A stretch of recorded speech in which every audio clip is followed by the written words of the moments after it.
గురించి మనం విన్నప్పుడు దావీదు చిన్న వయసులోనే దేవుని పట్ల గొప్ప విశ్వాసాన్ని కలిగి ఉన్నటువంటి వ్యక్తి. యథార్థతను విడువలేదు, దేవుని పట్ల నమ్మకాన్ని కోల్పోలేదు, యథార్థతను విడువలేదు. అందుకే ఎన్ని కష్టాలు వచ్చినా, ఎన్ని శ్రమలు వచ్చినా, ఎన్ని భయంకరమైనటువంటి ప్రతికూల పరిస్థితులు వచ్చినా విజయముతో జీవితాన్ని ముగించాడని. హల్లెలూయా, హల్లెలూయా.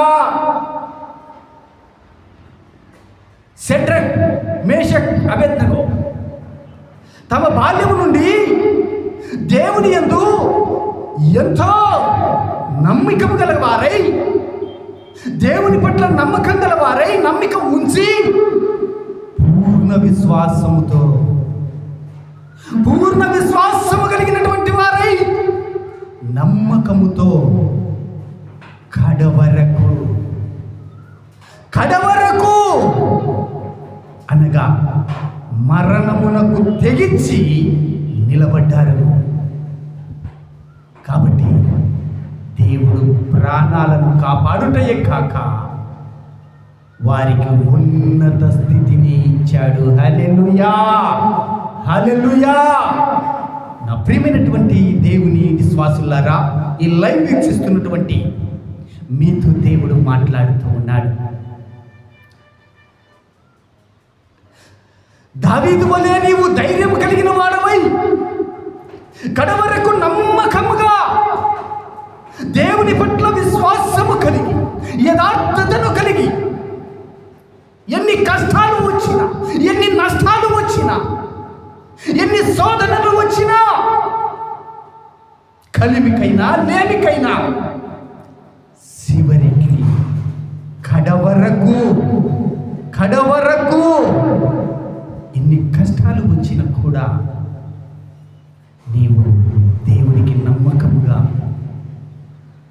విధేయతవాడిగా, కలిగిన వాడిగా, నమ్మకముగా నీవు విశ్వాసములో కొనసాగిదవా? షడ్రక్, మేషక్, అబేద్నెగో వలె తమ బాల్యము నుండి దేవుని యందు ఎంతో నమ్మిక ఉంచినటువంటి వారు. మరి నీ చిన్ననాటి నుండి, నీ బాల్యం నుండి కూడా నీవు దేవుని యందు నమ్మిక ఉంచావా? భయభక్తులు కలిగి జీవిస్తున్నావా? పూర్ణ విశ్వాసము కలిగిన వాడవుగా, నమ్మకముగా, మరణముకు తెగించి నీవు ప్రభు కొరకు జీవిస్తున్నావా? ప్రియ బిడ్డ,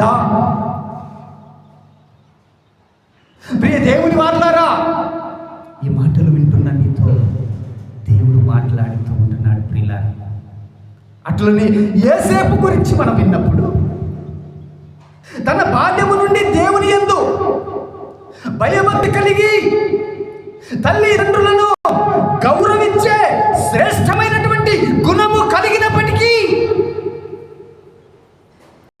తన వారి ద్వారా, తన కుటుంబపు వారి ద్వారానే, తన వారి ద్వారానే ఎవరినైతే నమ్మాడో, ఎవరితో అయితే కలిసి జీవనం చేస్తున్నాడో, ఎవరితో అయితే సహవాసం కలిగి ఉన్నాడు,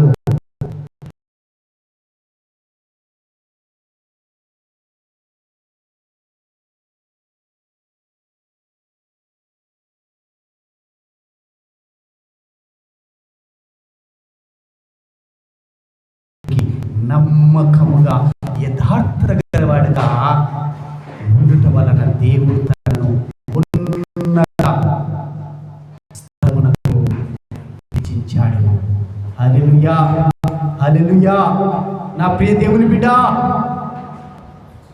నీ జీవితం పట్ల నీవు, దేవుని పట్ల నీవు ఎంత నమ్మకం కలిగి ఉన్నావు? నీ కుటుంబము నీవు నీ విశ్వాస జీవితం, నీ సేవ జీవితం, నీ సంఘ పరిచర్య జీవితము, వాటన్నిటిలో నీవు ఎంతవరకు నమ్మకముగా జీవిస్తూ ఉంటున్నావు? ఈ సమయంలో ప్రభువు నీతో ప్రశ్న వేస్తూ ఉంటున్నాడు. హల్లెలూయా, హల్లెలూయా. దేవునికి మహిమ కలుగును గాక.